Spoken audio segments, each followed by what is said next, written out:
Hello, everyone. Welcome to today's show. And if you're joining for the first time, this series is about the interviews where we bring very special guests from the community. And for today, we have incredible analyst, Hyoun Park from Amalgam Insights, I guess. And I'll let him introduce. But before we do that, just quick things about logistics. So we are doing these episodes on every Friday. We generally don't do it on every Friday, depending upon the availability of the guest. So this you can find between 8 and 11 a.m. Eastern. So stay tuned on my wall. We have a lot of interviews lined up from anybody operating in the enterprise software community. Sometimes they are going to be analysts, and sometimes they are going to be practitioner. So on that note, Hyoun, I'm going to turn the table to you. Do you want to introduce yourself? Sure. So I'm Hyoun Park. As Sam, you mentioned, I run Amalgam Insights, a firm that I started in 2017 to look at, as the initials of the firm say, AI. Actually look at two big areas, AI and IT FinOps, where I look at the cost structure of telecom, network, software, and public cloud. I've been in tech basically my entire career, but I came from a background of three different areas. In university, I studied chemistry, women's and gender studies, as well as music. And all these things have blended together as I have professionally pursued technology throughout my, oh gosh, it's been 25 Yeah, plus years and now. Hyoun, you are breaking in between just a little bit, but I think we can manage that. So I think you cut out in between in the last sentence. You were talking about chemistry. I think we could catch that. Maybe if you want to repeat that, that'll help the audience. Towards the end, you were cutting Oh, out a sure. little bit. Just Yeah. in college, I studied. Yes, that in college, I was studying chemistry, women's and gender studies, as well as music, and I found this approach useful in having various different toolkits to pull from as I've been looking at the technology market. Okay, very interesting. And this is what I personally appreciate and like about the analyst community. 90% of the analysts, especially the good ones, like the ones that have super deep intel, they have very mixed background. They have studied a lot of different things. Personally for me, I have done, finance, CFA. I'm a degree engineer, then MBA, then, so many different things, and then worked in so many different industries. And that's why our perspective is going to be very different. So Hyoun, when I look at you, I mean, love your energy. I think yesterday you got up at like 5 o'clock. You posted on social media. You were there. I don't know which conference. So love everything that you do for the community, and how involved you are. Yeah, it's funny how the MBA degree can take you in different directions. We both have MBAs, and look at where we are now. This is not what business school necessarily taught us to do, but this is No, where we definitely ended up. not. It's very different. Yes. Okay, so talking about different, I guess the whole analyst community is a very mysterious community, I guess, and that's what I guess. I think you are connected with Vinny Mercantani, yes. Mercantani, Vinny's yeah. great. He's been such a, I feel like such a foundational part of this industry analyst world. One of a few analysts who have really shaped how the current market of technology analysis works. And his work with the SAP ecosystem and in looking at really how software companies create ecosystems is really interesting to me, as well as, of course, the social work he does, the community based work he does to talk about industry analyst work. Yeah. Yeah, so let's dig deeper, I guess, in some of the things. And I think we were discussing this when we were talking about this show. Okay, what do we want to talk about, I guess, right? Mhm. And then we were thinking of different topics. And one of the things that always fascinates me personally is the difference between you have sort of the product perspective. That is one perspective. Then you have the buyer's perspective. Okay, Yes. it's slightly different, even though people are going to argue, shouldn't that be same? But then politics get in the way, and sometimes the interests are very different, right? In terms of what everybody's trying to accomplish inside the product organization. Product may have very different interests, marketing may have very different interests, etc., right? And then you have the investors, which is a Yes. completely different force. Mhm. They have completely different priorities, and because of that your go to market strategy, etc., is going to be very different as well, right? So from your perspective, let's say if you were to provide some layers into these three different perspectives based on what you have seen, how would you describe them? Yes. So, at least from my perspective, in my current role as an independent analyst, I see these three buckets of customers, vendors, and investors as my constituencies. But each one is definitely looking for something different.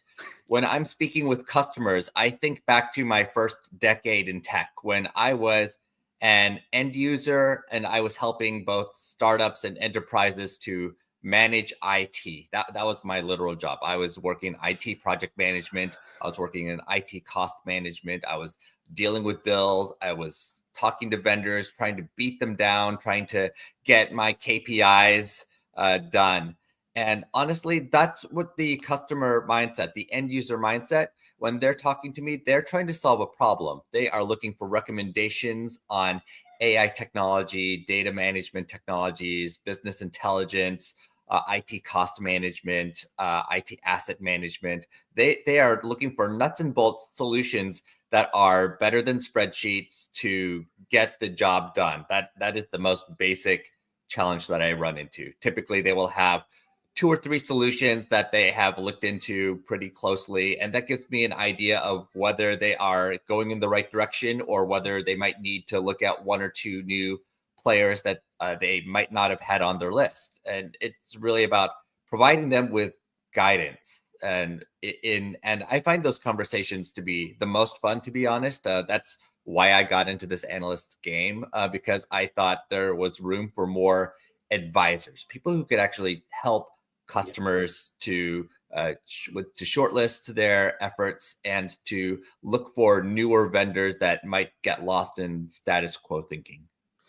Yeah, so very interesting. So now let's take the whole industry view, I guess, and I want to Mhm. understand your perspective, right? So obviously, even inside the enterprise software industry, IT, it gets very deep. For example, you get very deep into telecom. Oh, I yes. don't know how many people really understand telecom, to be completely honest, even though they would argue that they are part of IT.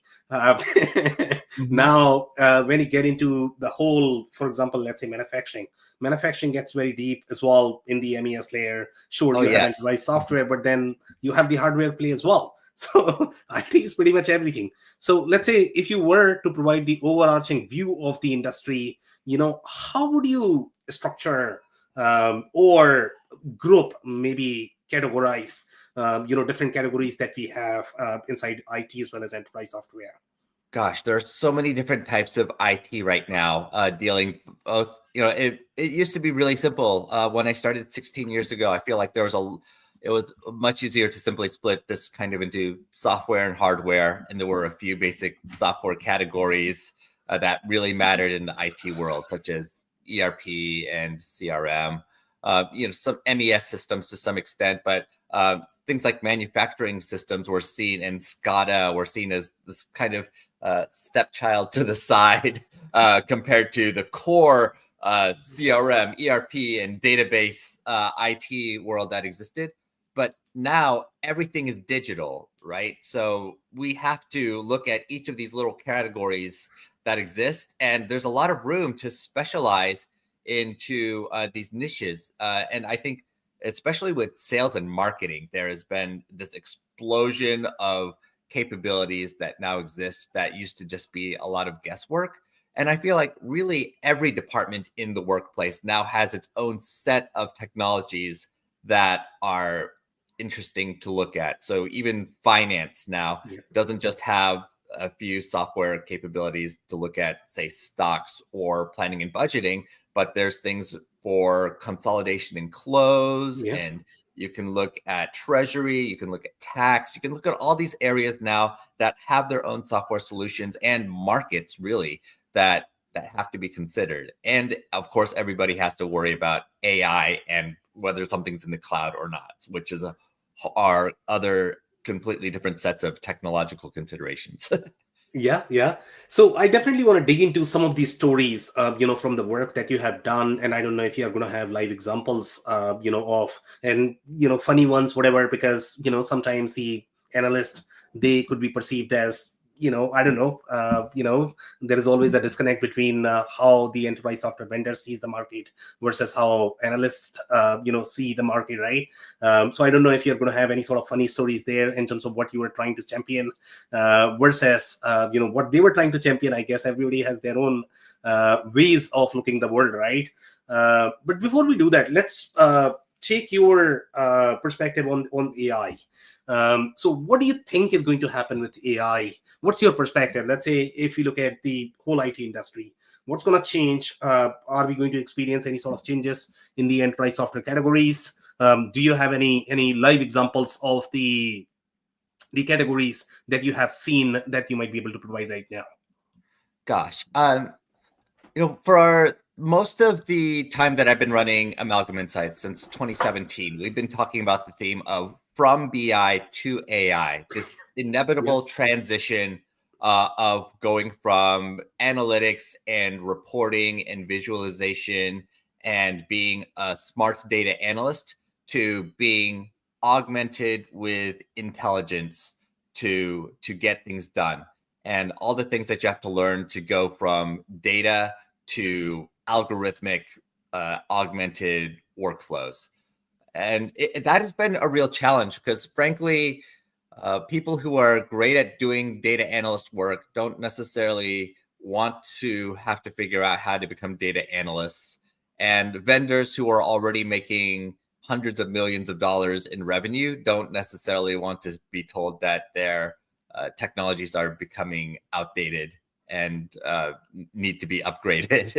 So that part was a real push, honestly, in the first 3 or 4 years of Amalgam Insights, as I would have these conversations. Some of my analyst colleagues would have these conversations with vendors and simply be told, no, I think we're market leaders and we're going to be okay. We are MicroStrategy, we are information builders, we are SaaS Institute, and we don't have to worry about those other players that are out there that are coming up because we are on top of what we're doing. And it has been kind of satisfying the past few years to see how AI has come up to the extent that every company has had to reimagine what analytics need to look like, what business intelligence needs to look like, and figuring out that some of the things that we used to really focus on as data analysts, such as report building, really are not that important. I've been waiting my entire career for report building to go from being this magic thing that you had to ask somebody to do and take 6 weeks to build to something that just happens out of the box, because I've never felt like that needed to be a job. Even back in the day when I was working with Crystal Reports and all of the older BI technologies back in the day. Yeah. So let's talk about stories. I don't know if you're going to have any stories from the work that you have done. Are you able to touch on those? Mm-hmm. Yeah. So I think that, part of the challenge with the stories is that so much of this is proprietary Yeah, and I get it. NDA.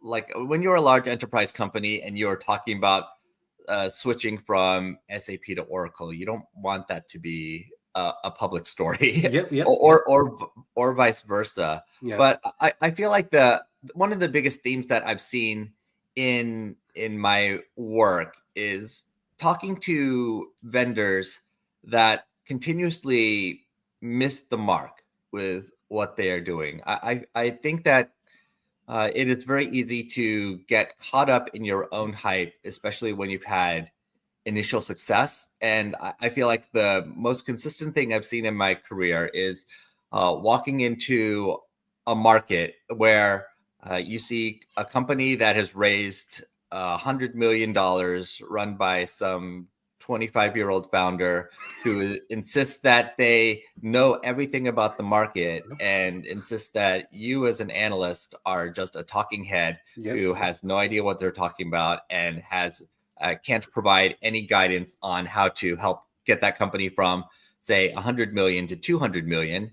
And then they find out 2 or 3 years later that their 100 million is turning into 50 million and then 20 million. And then you see them sold for parts. And Yep. it's a sad to see that, but it's also something that has happened over and over and over again, especially in this VC-backed world of tech. I think my biggest caution is that for the vast majority of companies out there that are new, they need to transform faster than they think, and they need to be more open to external perspectives, because I think it's extremely easy for tech companies to get caught up in their own hype rather than the rapidly changing needs that customers have. And that's a very important point because I always think this, even for our own business, I guess. I'm always like, okay, figuring out, okay, what's our identity? Who are we? Mm-hmm. And let's say, and one of my favorite topic always is, let's say, if we were to sell this company, who's going to acquire this, and why are they going to acquire this? And that sort Right. of sets up the context because you figure out your place in the world. And that Mm-hmm. figuring out the place in the world is very important for everybody, every single company. I don't care how disruptive you are. I don't care how great you are, but the process is called category alignment. And that's where I guess I feel the analyst could bring tons of value in general, in my personal experience. Do you have any follow-ups there? Yeah, I found it really interesting how markets change over time. So when I started as an industry analyst, I was in my early 30s, and I was basically crunching a lot of survey data to turn into 40-page benchmark reports that people would end up spending thousands of dollars to purchase to use that data. And I Yeah. thought that was going to be my entire role in this industry analyst world. I did not see myself as somebody who was on camera or speaking about tech trends. And I was covering a bunch of companies, which at the time, the telecom expense world, they were getting those 50 million and $100 million funding rounds. They were doing IPOs left and right. As wild as it sounds now, that 2008 timeframe, 2009 timeframe was a time when those companies were super hot. Now, I've been covering that market the entire time. 15 years later, these are a bunch of companies that are looking for exits, often have been run by a founding team, the ones that have survived for 15 or 20 years. And it's a very different conversation now, because instead of talking about venture capital funding, we're talking about mature companies that are looking for buyers on the private equity side or on the mature software or managed services side. And it's a completely different set of demands that are going on from a financial perspective, different types of players. There are some practical needs around just simply figuring out, okay, these are some founders that want to get money to retire on, rather than talking about the venture capital type world. There's succession planning to a greater extent. And there's a lot of different business nuances that come into those types of discussions compared to venture capital, where I feel like a lot of that is simply about a playbook of tripling your business every single year. Yeah, that's a very interesting perspective. So let's go back to this whole, new direction that you were talking about, about the micro strategy Informatica. I don't know where they stand right now. There was a story in between that Salesforce was trying to acquire Informatica, I believe. That was my understanding, right? But then you have tight alignment between Salesforce and Snowflake. And yesterday's story, I don't know whether you looped into that or not, from SAP, that there are two stories coming from SAP, right? So one is they are doing very similar data cloud as your Salesforce. Yeah. Salesforce was always saying that, hey, we are the only ones who have this. We are supposed to be the gateway for data, which is very exciting. Mhm. But then other categories are equally important as well, I guess, right? I mean, it's not just the CRM or CRM data, which is going to be the only thing which is going to be meaningful. So now you have this, and this is a very interesting mix, right? Because SAP has announced that they are going to probably resell Databricks. That this is a public announcement. Yes. Um, Mhm. and then they have the data cloud as well. So obviously, there's going to be much tighter alignment overall between SAP and Databricks. And I don't know if down the line they are going to acquire Databricks. That could be a possibility, which is the hottest company right now, right? Mhm. So okay, so Salesforce is Snowflake, very tight. Right. Mhm. SAP Databricks, very tight. Oracle is trying to claim that they are probably going to win in the AI game because they have something that nobody else has, right? But they Mhm. don't have a Snowflake or Databricks, and I don't know where you stand in that, right? Microsoft is a different beast because they are claiming that they have all of this. So in the data and AI space, what do you think is going to happen? I mean, who's going to be the winner? Which is the hottest category in your mind? Is Databricks the hottest company right now, or do you feel somebody else is probably going to win the data and AI game? Yeah, it's definitely a battle of the titans right now, and everybody is both working with and against each other. So, Yeah. my caveat is I spent yesterday at a conference for the Enterprise Technology Management Association, where I was literally flying in, going to the conference, and leaving on the same day. But I did get to look at the Databricks and SAP announcement, for instance, where SAP is selling this business data cloud where they are using Databricks SQL and their catalog, and they're basically grouping all the tools that you need to dig deeply into SAP data with zero copy access, basically accelerated access, and being able to get into SAP metadata to be able to pull back and forth with your enterprise data. So I thought that was a great announcement because it takes advantages of Databricks, both Databricks' ability to work with have a variety of data technologies, and it pushes back against a business pressure that SAP has had, in that Snowflake has been taking some of the data management and data warehousing capabilities from SAP. And so SAP needed some sort of hedge, and Databricks works both from a technology perspective and a go-to-market perspective, since Snowflake and Databricks have obviously been pushing and fighting against each other for the past few years. So now SAP has this partner to help keep some of that data lake business as with kind of this joint partner, Databricks. And so that SAP Databricks partnership is very interesting. And it's an example of how two companies, SAP and Databricks, they both have data warehousing technologies. They both have SQL capabilities. They both have data lakes. SAP obviously has HANA. It's not like they don't have data and business intelligence capabilities, but they found a way to work with and frenemy up with Databricks in this case, because they have another, I guess, joint enemy in this case in Snowflake. But things like this are happening across the board because, Databricks themselves, they also have Azure Databricks, which is a big product for them, where, if you go to the Microsoft cloud, you get Databricks, and Microsoft and Databricks work together on that kind of package. Snowflake is happy to work with any enterprise software's data and take over the data warehousing to the extent that they can, and as well as the data lake things. Like, all these things go back and forth. Everything is so interconnected. But I think at the end of the day, right now, Databricks just has such a broad set of capabilities. And I think the biggest thing that they did that really helps them on the enterprise side is the really boring one, digging into SQL and being able to support traditional data warehousing capabilities with high performance. And being able to do that kind of plugged in a really important traditional data use case that was harder for Databricks to talk about previously, and probably where Snowflake was making the most headway against them. And now Snowflake has to catch up on the lake side.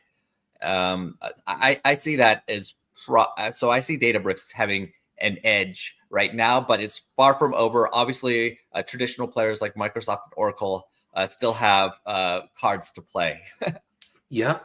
Yeah, so this is very interesting. So one question, and this could be political question, and you don't have to answer if you don't. And I don't know if you have ND or whatever, right? But I'll still ask. So, what is going to happen to the SAP's legacy offering from the data warehouse perspective? Do you have any information there? Are they going to carry it? Are they going to decommission it? Because traditionally they were selling it as more of the, hey, I've got everything. I don't need Databricks. Right. Gosh, I think that the legacy SAP world is in a difficult predicament. SAP obviously would have liked to have sunsetted a lot of the legacy capabilities a while ago, but they keep getting pulled into supporting it to 2025 and 2030. Then the horizon keeps going farther out as SAP realizes that the environments that they've created are simply too customized to really be able to support, to be able to translate to HANA easily. And honestly, if you're a customer of SAP legacy capabilities and you were already locked in, there's no real reason to want to switch. The entire reason for bringing SAP in the first place is that you wanted one platform to handle all of these capabilities, from traditional enterprise software capabilities to analytics. So actually wanting, there's this problem that they sold it too well, and companies bought in too well to the original vision. Yeah. So in your I don't think experience, that. go ahead. Yeah. I think that with SAP legacy technologies, at the end of the day, there's always going to be a market for it. But SAP has been loath to sell off or spin off legacy technologies the way that IBM has ended up doing with some of their software capabilities, selling off to HCL, for instance. But I would think that SAP would want to do that over time if they really want to stay a modern software company, because at some point, this 20-year-old stuff is not where you want to be spending all of your time supporting. Yeah, so that's a very interesting argument, and IBM ACL plays very interesting as well, right? Because in my mind, IBM is a consulting company. It's not necessarily a product company, even though they have products, and they have been trying to figure out their own identity as well. Even today, I think they are going to have a lot of products, but their main business is still very consulting centric. Yes. And my understanding of ACL business model is they want to go after every legacy software categories, because that's how they make money in maintenance, I guess. So their business model is, but surprisingly enough, they have done wonders, I guess, to those products. They have become really good product organization for whatever reason. They are doing really good. The things, I don't know whether you have reviewed some of the products from ACL, but overall, they are doing really good, compared to what they were known for, or what you have seen from companies like ACL. Yeah, it ended up being a good home for some of these solutions like Lotus, that were it was always a good brand name.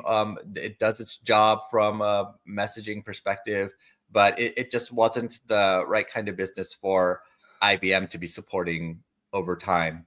And seeing those types of companies, those types of products being moved to more managed service oriented companies that were willing to give those products more attention has been good. IBM has always struggled with trying to figure out whether it should be a software product company or not, and it goes back and forth. They buy billions of dollars in software solutions, and then they figure out that they're having trouble keeping up because it's a very different type of business from the mainframes and the consulting businesses that they have. And then they go back, and now they've come back and they have Red Hat, and they recently bought Apptio a little while ago. And they're starting to get back into the software game, but with acquisitions that are more tightly integrated with IT infrastructure and platforms at the end of the day, rather than trying to get into the more SaaSy sales performance and marketing performance and procurement type areas that they were trying to get into a decade ago. Yeah, I agree. I think they were always a very technical organization. So anything that is going to be super technical is what IBM is really good at. So I completely agree with the newer strategy, the one that they have taken from the IT infrastructure perspective, I guess. Yeah. So let's go back to the politics a little bit more. Okay. Oh, sure. And I'm always interested in that.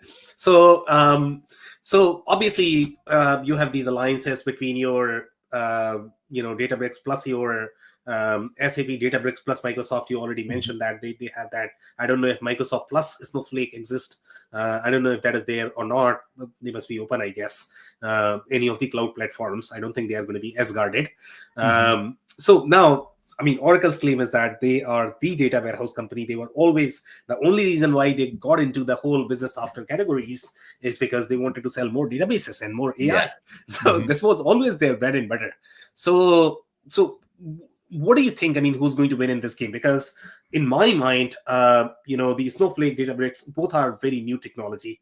I don't know if Oracle has something similar to that or not. If they don't, obviously they are not going to win. So number one, do they have? The second question is going to be the vendors that are forming these alliances, are they going to win in the AI game, or the vendors who are sort of baking their own technology internally?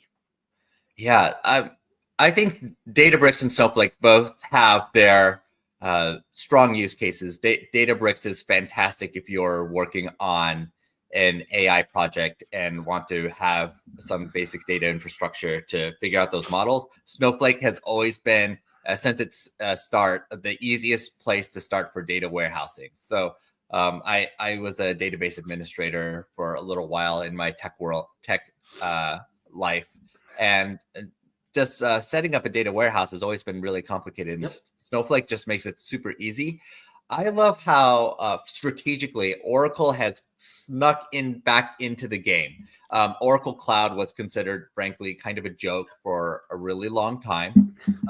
And then they figured out a strategy that worked, a combination of improving their networking capabilities on a global scale, being able to sync, being able to partner with other clouds. It's a little odd to watch, actually, because Oracle has been so friendly and open, I would say, from a data strategy perspective, which is not necessarily what your first thoughts of Oracle necessarily across the board historically.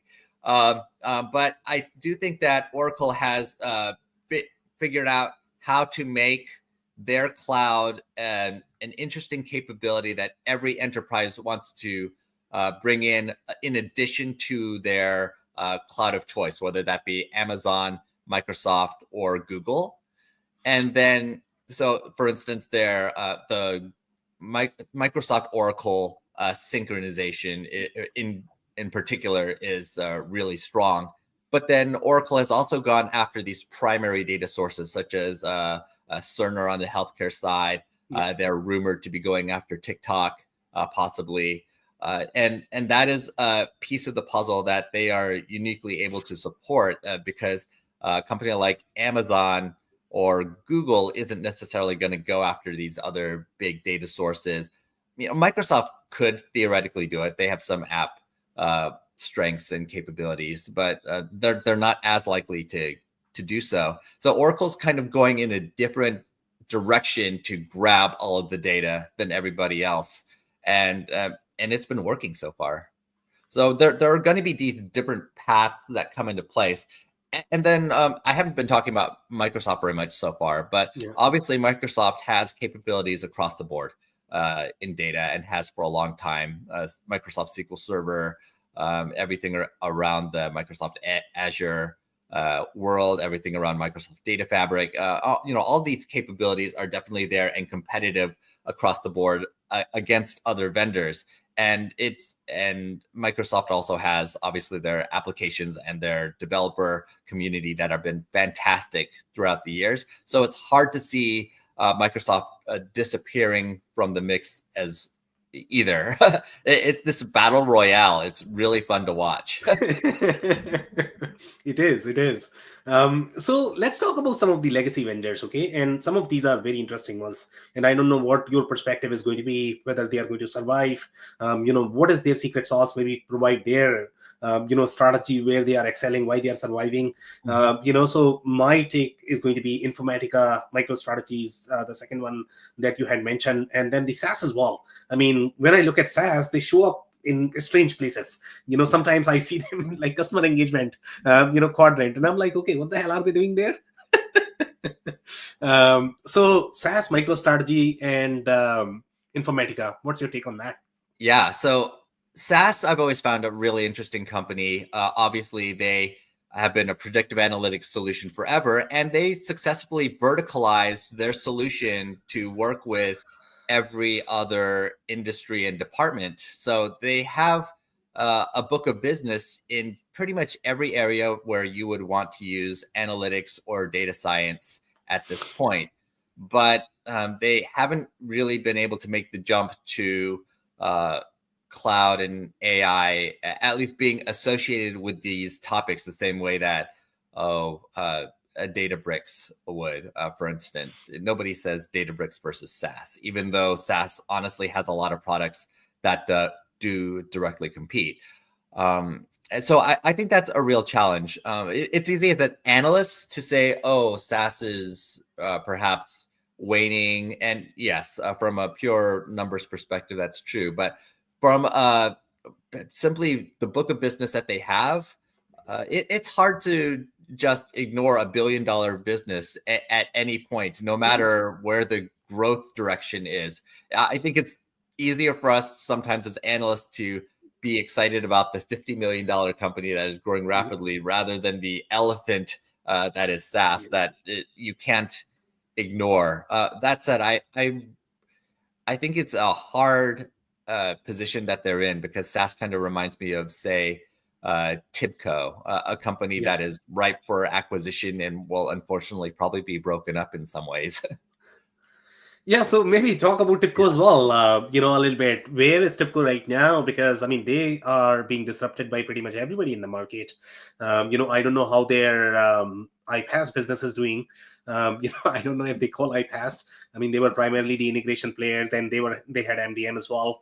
And there are many different MDM products in the market at this point of time, I guess. The newer one, the cloud ones. I don't know how they are doing. BPM category is completely disrupted right now. ServiceNow is killing everybody else, I guess.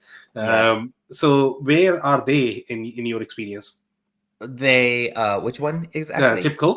Tibco. Oh gosh, I feel this one. Tibco was so good at so many things, especially around streaming, for such a long time, and honestly, they got acquired by PE and got rid of all their talent. So now they are being torn up for parts and being maximally profitable, I guess, is the most polite way to say it. But I don't really run into Tibco anymore from an inquiry perspective. All the other companies that have maintained progress have really passed them by, to be honest, from a new business perspective. It's much easier to recommend a company like Informatica, for instance, which has continued to make progress over time, continues to acquire new companies, continues to push towards their cloud business, which has grown to over $1 billion. They had this, I would say it's like a tale of two cities, where Tibco shows what happens when you get bought and then get pushed to simply make as much profit as possible. Informatica had a path to modernize over time, which they have successfully pulled off, and now they are still competing in all of their markets, especially around integration and MDM. Yeah, so very interesting. So now let's touch on the BI vendors a little bit. And, everybody's saying AI is the new BI, which is very interesting. But AI is going to be pretty much everywhere, right? So 90% of the categories are going to be super easy to use. You probably don't require as much data acquisition skills, if I could use that term, I guess. Yeah. Mhm. Right. Obviously the data warehouse is going to have a role to play. The transactional systems are never going to be the main source for everything, I guess. That will be a horrible idea to keep all of that data, so you still need the data warehouse, right? Now if you keep all of this in data warehouse, and for the most part the AI agents are going to be sort of the self-serving, self-sufficient, to be able to extract these insights. So that is number one problem, that now do you really need BI layer? Mhm. Because now you AI agents can do that, right? So that is number one. And number two, for example, let's say if you look at some of the SNOP categories or FP&A category, CPN, corporate performance management, I think you were talking about those as well, financial consolidation. They were sort of playing the role, in terms of the consolidation. They were not never data warehouse, they were Mhm. never BI, and people were wondering what the hell they are then. Yes. Uh-huh. Right. So are they going to become the new category from the BI perspective? What is going to happen to BI categories? So there are too many questions, I guess, but I mean they are all kind of interconnected. Yes. So I think that data structure and data management are going to continue to be important. The first step for any AI project is always data quality, and understanding how to maintain structured and clean data as is fundamentally still important. And even though we have these data prep and data quality tools, it's still a job that is hard to fully automate. AI is actually very helpful in doing some of the basics, like getting rid of nulls and getting rid of misspellings and doing some of the basic data quality stuff. But you don't want to necessarily give a 100% clean stamp without some sort of human check for the biggest anomalies. So I think there's still very much a human role for that data structuring and data architect world.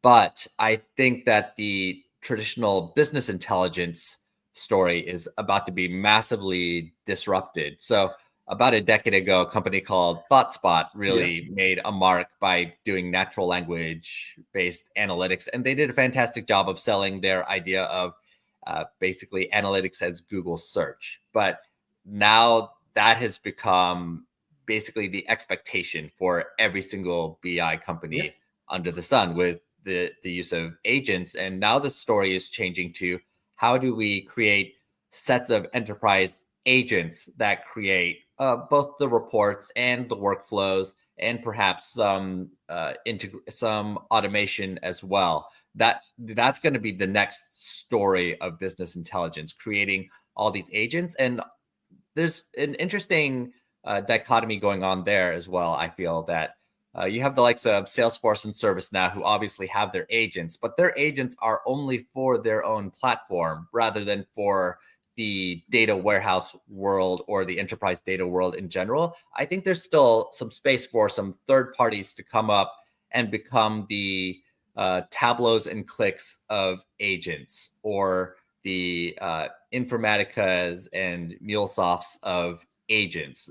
These third parties that provide you with agents to go across all of your data use cases, or aggregate the agents in some way that have been created in all of these separate platforms so that you can keep track of them over time. That's going to be its own separate problem. And I don't see anybody nailing that market as of yet. It's going to be this new IT management category. And there are definitely players like Boomi out there who are thinking about agent management. At Workday just came out with their announcement around the agents having the agent records system of record. That these will be interesting players to watch in trying to figure out how to manage these agents. But I think that's the next piece of the puzzle, is figuring out how to simply type something and then have these outcomes of reports or automation, and then being able to track them over time and being able to manage them, and being able to see how expensive or performant they are, etc. Those management challenges. Yeah, so very interesting. So let's say if you were to forecast, okay, what's going to happen in the next 5-ish years, not 5, let's take maybe 20 years, from the AI perspective, Oh, wow. how would any of the applications change, the behavior of applications? So what do you see, like in 20 years, how the architecture is going to be? I think the biggest fundamental change in enterprise applications will be around the increased integration of video and voice to provide real-time changes. So being able to monitor all these conversations that are happening and provide real-time sentiment that actually changes transactional decisions. So being able to make a financial decision based on the current pulse of your customers right now is a fantasy land, because honestly, I don't know what my help desk and contact center are thinking about right now when I'm trying to make a financial planning decision. Like that level of translation just doesn't exist, because it would take, even with our current AI capabilities, it would take probably a few days to figure out how to translate that level of activity to something that would possibly be meaningful from a customer sentiment perspective that pushes revenue in a meaningful and measurable way. So I think that type of interaction will be increasingly more prevalent over the next decade, if I have to push out to that level of timing, because almost nothing else is predictable over a decade. All I know is that AI is going to be much cheaper and more prevalent all over the place, but I don't know how. Nobody knows how. If you know how, you're either lying or you need to start a company right now and become a billionaire. Yeah, could not agree more. I think great points.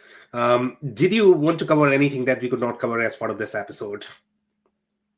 Gosh, I think one of the big changes that's happening right now in IT that's kind of a secret is actually the cost structure of technology. For such a long time, I feel the past decade, there's been such pressure to simply cut costs, cut costs, cut costs.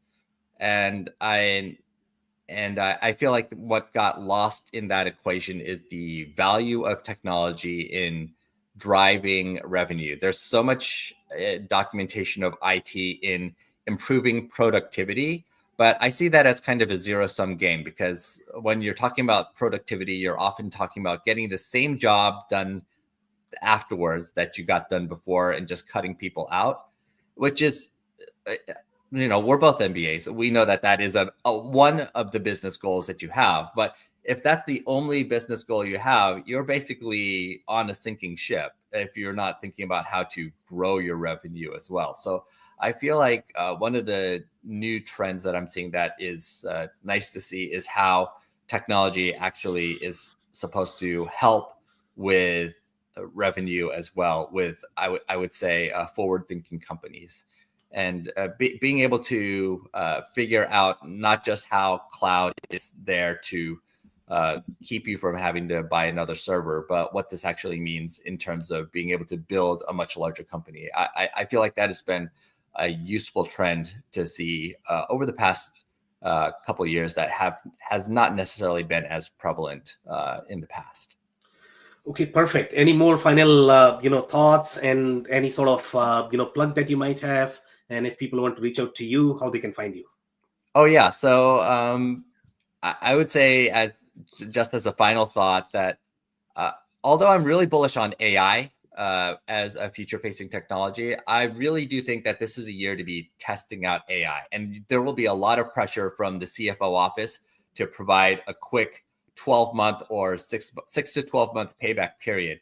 So I think you have to have this two-tiered strategy. You have to have a specific project that can provide the ROI and make your financial stakeholder happy, but you also have to have a broader experimental mindset, thinking this isn't just about 2025. This is about how we're going to work 2030, 2035, 2040, frankly, probably the rest of our careers. It's going to be a fundamental change, much like the mobile device, the smartphone ended up being, where honestly, we didn't know in 2008 how the iPhone was going to change the business. We just knew that it was happening, and we had to spend time and resources figuring out all the stuff around how the App Store worked and how mobile device mobile applications were built, and where we wanted parity with the desktop and where we didn't. A lot of that thought process had to come into being before the mobile app became the powerhouse that it is. And we're going to see